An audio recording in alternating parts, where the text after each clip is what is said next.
Innal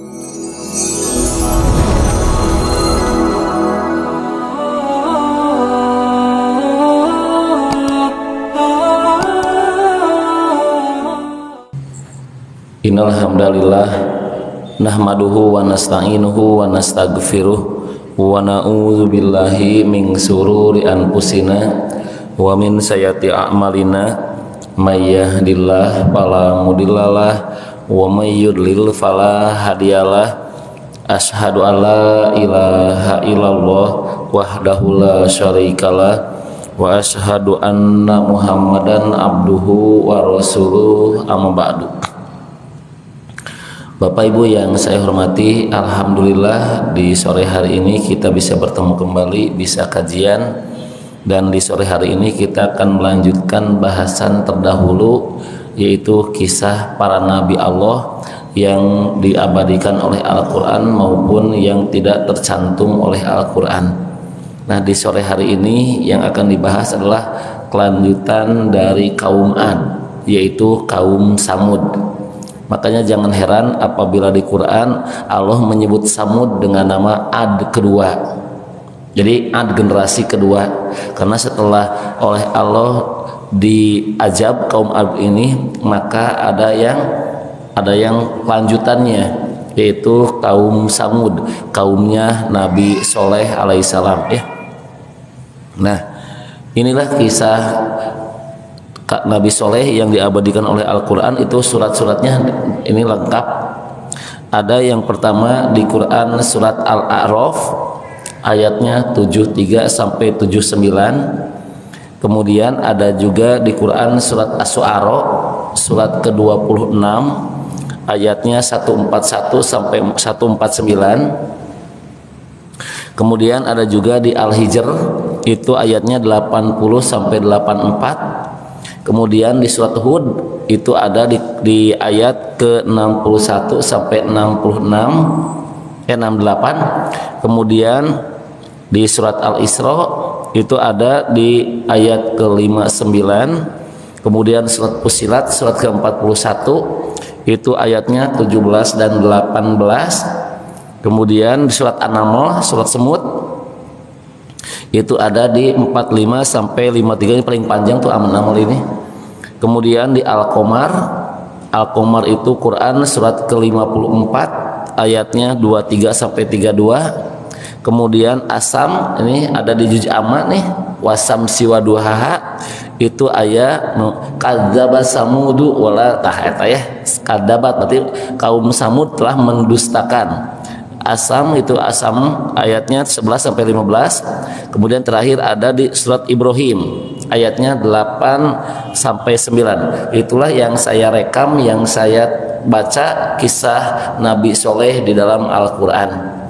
Tuh, jadi ada babnya tuh, ada sekitar 10 ayat, 10 surat yang menerangkan kisah Nabi Soleh. Siap ya? Ini ada semua di sini kita terangkan hari ini ya, atau sore ini. Nah, Nabi Soleh itu oleh Allah diulang nama Soleh itu sebanyak 9 kali. Yang paling banyak itu nanti Nabi Musa. Nabi Musa itu paling banyak. Musa. Yang paling dekat dengan kita itu surat Al-A'la, suhufi Ibrahima wa Musa. Itu yang paling dekat. Itu di Juz Amma, itu surat Al-A'la. Nah, kemudian kalau Nabi Soleh itu oleh Allah diulang sebanyak 9 kali. Nanti ada di sini, tinggal hitung aja. Soleh ada berapa ya? Nah, ini kemarin udah diterangkan. Dari sini dulu. Semua para nabi itu berasal dari sini. Nuh waktu itu punya anak 4, namun yang pertama ini meninggal dunia, tidak punya keturunan, tersisalah 3 anak. 3 anak inilah yang akan bertebaran di muka bumi ini. Namun semua para nabi itu terlahir dari bangsanya Sam. Bahasanya di Sam. Jadi yang melahirkan bapaknya bahasa, bapaknya bangsa, bapaknya para nabi, Sam semuanya. Makanya kita mengenal istilah bangsa Semit. Nah, Semit itu dari Sam. Nah, ini pernah saya tanyakan ke pakar bahasa, ini pun sama Si pakar bahasa pun kaget luar biasa ketika penelitian tentang bahasa. Dia ahli di bahasa tapi tetap keterangan sejarah bahasa. Nah, saya coba menjelaskan bahwa ternyata sejarah bahasa pun itu dari bangsa Semit. Nah, ternyata Semit itu adalah bahasa Ibrani dari Sam. Nah, Sam ini adalah salah satu anak Nabi Nuh yang akan menurunkan semua para nabi. Jadi kebudayaan ada di sini semuanya. Nah, ini ya, Sam. Ham itu nanti akan menurunkan bangsa Ethiopia, bangsa kulit hitam, kemudian Yapis, dan nanti Yajuj Majuj dari sini. Nanti ini tahun 3000 ya bahasanya. Kajian akhir zaman saya bedah semuanya. Ini ada sekitar banyak saya bukunya tuh. Ada hati-hati ada 1000 lebih hadis palsu mengenai akhir zaman. Makanya kalau kita berbicara akhir zaman, kalau nggak pakai data yang real, yang akurat, itu bisa jadi mendahului Allah dan Rasulnya. Musyrik, hati-hati. Karena bahaya. Kita akan berbicara masa depan, itu kan berbicara goib. Berbicara goib itu tidak diperbolehkan kecuali dengan dalil. Hati-hati. Nah, kemudian saya sudah menjelaskan di ibu-ibu itu di fasenya Nabi Isa udah duhon nanti nih kan, baru sudah dabah. Nabi Isa sudah, Dajjal sudah, Yajuj Majuj sudah. Nah, dabah kemarin tuh baru 10 itu 10 tanda akhir zaman yang dahsyat banget. Kalau yang kecil-kecilnya itu ada 131 tanda akhir zaman. Saya bedah semuanya bukunya, insya Allah saya lengkap. Dari mulai Bidayah wa Nihayah itu bukunya 22 jilid. Satu jilidnya ada yang 1000 lembar, ada yang 800 tuh. Ya. Nah, ini Yapit itu nanti akan bukan bangsa-bangsa Romawi, Eropa, ini dari Yapis. Ternyata Indonesia pun dari Yapis. Berarti orang teh dengan Yajuj Majuj teh sepupu teh. Ya, dulur orang teh jeung eta teh ya. Nah, ini. Kemudian Sam ini nanti punya anak kemarin udah tuh. Nah, Sam nanti punya anak yang bernama dari Iram. Nah, dari Iram inilah yang akan menurunkan para nabi nantinya. Nah, kemarin sudah diterangkan yang bab Ad, ya kita akan ke sebelah kanan ke Amir. Nah, Sam punya anak Iram, Iram punya anak Amir, nanti Amir punya generasinya bernama bangsa Samud, itu nama orang dulunya. Kemudian setelah Samud Hazir, setelah Hazir kemudian Ubaid, setelah Ubaid Masah, setelah Masah kemudian Asif, setelah Asif ada Ubaid lagi. Jangan kaget karena banyak nama-nama yang sama tapi bukan. Contoh misalnya banyak kan di Arab bernama Fatimah, banyak bernama Ali, ada nih contoh. Ali itu nanti punya anak bernama Ummu Kulsum. Ummu Kulsum, Rasul punya anak bernama Ummu Kulsum. Fatimah adiknya Umar, Rasul pun punya anak bernama Fatimah. Nanti eyang yang nikah dengan Abdul Muthalib pun Fatimah binti Zaidah.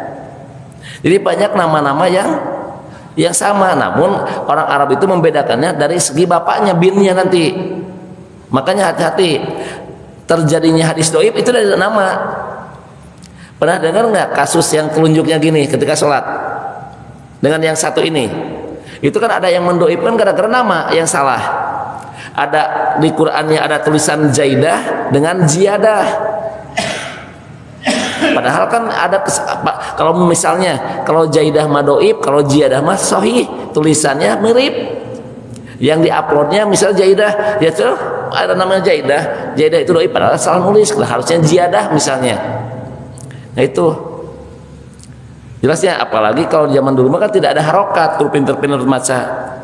Siga anikahu asunati, karena nggak ada harokat jadi anikahu santai kan gitu. Iya kan, nikah itu adalah sunnahku karena nggak ada harokat, anikahu santuy. Jadi salantai nikah nanti padahal sunati gitu ya. Nah, kemudian setelah Ubaid adalah Soleh. Nanti setelah Soleh Nabi Ibrahim. Nah, terus kemarin sudah dijelaskan ada 4 nabi yang asli berdarah Arab. Saya ulang lagi, ada 4 nabi yang asli darahnya Arab. Imam Arab, Pak. Kan Nabi Isa mah bukan darah Arab. Nabi Isa mah darahnya darah Palestina. Zakaria Palestina. Darahnya darah Bani Israel. Nah, kalau ini darahnya darah asli Arab. Hud, Solih, Nabi Su'aib, ada yang mengatakan Nabi Su'aib itulah mertuanya Nabi Musa nanti, karena punya anak 2 perempuan bernama Sapira dan 2 Pira, apa ya? Sapira dan 2 Pira. Nama satu lagi saya belum temukan tuh, cuma ada 2 perempuan yang diberikan kepada Nabi Musa. Oleh Nabi Musa dinikah 1. Nah, saya teliti, ternyata yang dinikah oleh Nabi Musa itu namanya Sapira, 1 perempuan lagi belum ditemukan namanya. Kemudian terakhir Rasulullah Shallallahu Alaihi Wasallam. Inilah 4 nabi asli berdarah Arab. Ya, jadi kalau ditanya oleh anak kita, mama ini aku ada PR dari sekolah, siapa ya nabi yang darah aslinya Arab? Ini jawabannya: Hud, Soleh, Su'aib dan Nabi Muhammad.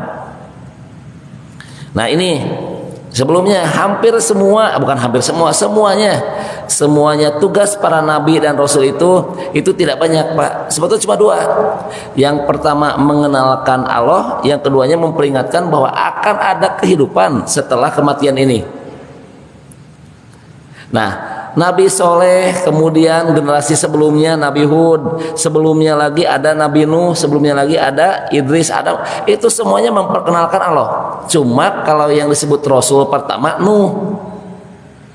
Zaman Nabi Adam itu belum ada umat, Pak. Makanya Nabi Adam sebutnya Nabi, karena tidak menyampaikan risalah. Nah, kalau Nabi Nuh itu karena oleh Allah diturunkan ke umat, karena waktu itu umat sudah banyak. Maka Rasul pertama adalah Nuh. Nah, udah ke sini terus Rasul. Dan namun nanti di tengah-tengah Rasul Allah ada yang utus Nabi. Nabi itu tidak membawa risalah, tapi hanya melanjutkan. Seperti kita kenal dengan Nabi, misalnya Nabi Daniel, Nabi Hezkiel, kemudian Samuel. Nanti ada di Qurannya. Samuel itu ada. Bani Israel sepeninggal Nabi Musa, dan Nabi Samuel ini tidak menurunkan wahyu, tidak menurunkan kitab, hanya melanjutkan dari Musa. Nah, itu ya. Nah, kemudian yang keduanya adalah memperkenalkan bahwa ada kehidupan. Apakah benar semua para nabi itu Allahnya cuma 1? Ya iya. Dari mulai Nuh sampai ke Nabi Isa pun rantainya tidak putus. Nanti disempurnakan oleh Rasulullah. Qul huwallahu ahad. Sama. Tidak ada satupun nabi yang mengatasnamakan bahwa aku ini bagian dari Tuhan. Tuh ayat. Putusnya itu tahun 325, putusnya itu 325, maka rantai mulai putus ketika orang Nasrani mengangkat Nabi Isa menjadi Tuhan di Konstantinopel. Mengangkat Isa menjadi Tuhan. Udah putus rantai. Sebelumnya diputus lagi rantainya oleh siapa? Oleh Yahudi dengan mengatakan Uzair anak Allah. Nah, oleh Rasulullah ditugaskan oleh Allah untuk menyambungkan rantai lagi, bahwa rantainya sudah putus, sambungkan bahwa Allah itu qul huwallahu ahad, bahwa Allah itu esa. Makanya nanti Allah akan bertanya ke Nabi Isa kan, "Hei Isa, apakah kamu yang mengajarkan ke manusia ada Tuhan selain aku?" Nabi Isa kan berkata, "Maha suci Engkau ya Allah, tidak sepantasnya aku mengatakan itu." Kan itu tuh ya. Nah, ini macam-macam syiriknya. Ternyata di zaman Nabi Soleh ini syiriknya.